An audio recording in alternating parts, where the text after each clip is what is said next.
விழுப்புரம் மாவட்டத்தில் திருவண்ணநல்லூர் ஒன்றியத்தில் எடப்பாளையம் என்ற ஊராட்சி பொதுவாக அதிகப்படியாக இஸ்லாமியர் வாழ்கிற அந்த பகுதியில் ஒரு இளைஞர் ஜாகிர் ஹுசேன் என்பவர் மின்சாரம் திருட்டு நடக்குது என்பது ஒரு புகார் அளிக்கிறார். அந்த புகாரை அதிகாரிகள் பெற்றுக்கொண்டு அந்த ஊரினுடைய ஊராட்சி மன்ற தலைவராக இருக்கிற அப்துல்லா என்பவர், அவர் ஏற்கனவே பல்வேறு குற்ற வழக்கில் சம்பந்தப்பட்டிருக்கிறார். அவர் மீது வழக்கு நடந்து கொண்டு நீதிமன்றத்தில் இருக்கிறார். அவர் ஒரு 20 பேர்களை ஒன்று இணைத்து ஜமாத் என்ற பெயரில் ஊர் கட்டுப்பாடு என்ற முறையில் உங்கள் மீது நாங்கள் அபராதம் விதிக்கிறோம் என்று சொல்லி 1 லட்ச ரூபான்னு அறிவித்து, அதன் பிறகு அது மீது புகார் கொடுத்து டிஎஸ்பியும் காவல்துறையும் வருவாய்த்துறையும் சட்டப்படி அவரை கைது செய்திருந்தால் இந்த பிரச்சனை முடிந்திருக்கும்.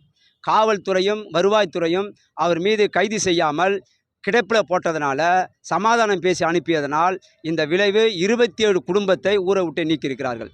அவரிடம் ரம்ஜான் பண்டிகையிலும் சரி, நோன்பு எடுக்கும்போதும் சரி, பக்ரீத் பண்டிகையிலும் சரி, அவர் கஞ்சி காசுவதிலும் சரி எந்த விதமான பங்கிடும் அவங்கள செலுத்தவில்லை. ஒரு அம்மா 1 லட்சம் ரூபாயை கேட்டு தண்டல்காரங்கிட்ட பணத்தை வாங்கி அந்த பணத்தை கட்டிட்டு 1 வருஷமாக அதுக்கான அடைத்து கொண்டு இருக்கிறார்கள். இவ்வளோ கொடுமை நடக்குது. உதவி ஆய்வாளராக இருக்கிற சம்சூதீன் என்கின்றவர், அவர் ஓய்வு பெற்றவர், அவர் இந்த அப்பாவி மக்களுக்கு சப்போர்ட்டாக இருந்தார் என்று சொல்லி ஜமாத்தில் நீ கை கட்டி மன்னிப்பு கேட்டால் உன்னை சேர்த்துக்குவோம், இல்லைன்னா உன் வீட்டையும் ஒதுக்கி ஒரு அவர் வீட்டையும் ஒதுக்கிட்டாங்க. இப்படி அநியாயம் நடக்குது. காவல்துறையிட புகார், டிஎஸ்பி புகார், வருவாய்த்துறையில் புகார், கலெக்டரேட்ட புகார், டிஐஜியும் பார்த்து புகார் கொடுத்துருக்குறாங்க. ஆனால் இது வரைக்கும் எந்த விதமான எல்லலும் நடவடிக்கை இல்லை.